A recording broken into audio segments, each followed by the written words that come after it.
Diba? Kung mali yung ano mo pronunciation, hindi, tama yan. Okay na. Comment down below pag mali. 1/4. Yan guys, so tinuruan kami gumawa ng Xiaolong bao sauce.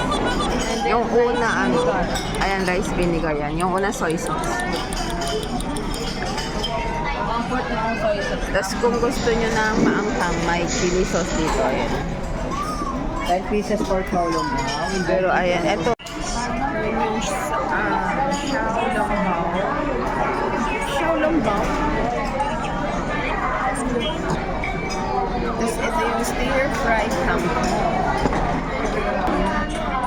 Para siyang special, di ba? Special something. House pero, special. Ayun, house special. Pero para siyang chapsay. Yung itsura niya. Ito guys, yung fried rice. Shrimp fried rice. Ito, egg fried rice. Rice or rice? Garlic fried rice. Oo, ito shrimp na.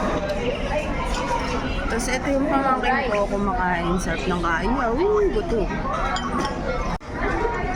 Anong tawag dito? Ha? Soup. Siomai soup. Yun yung sabi, siomai soup. Mamaya nga, hanapin ko na lang sa internet yung mga pangalan. Maliit lang talaga yung ano. Sarap pala yun. Rice. Oo, diba ang ganda?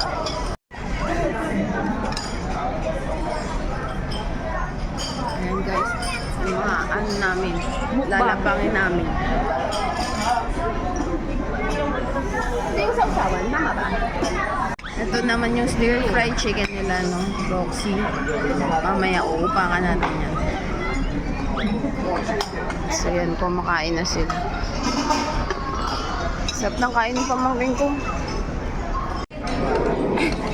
Guys, ito yung butchi nila. Pero parang chocolate yung feeling niya.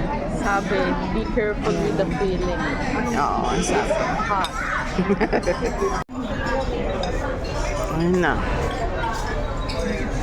Parang niransak na, di ba? Pero lumalaban pa yung pamangkin ko.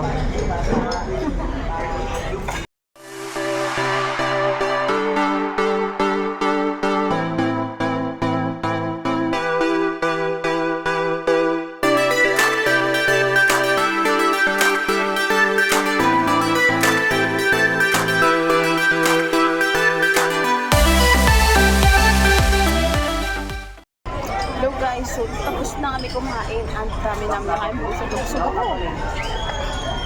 Wala na mapaglagyan.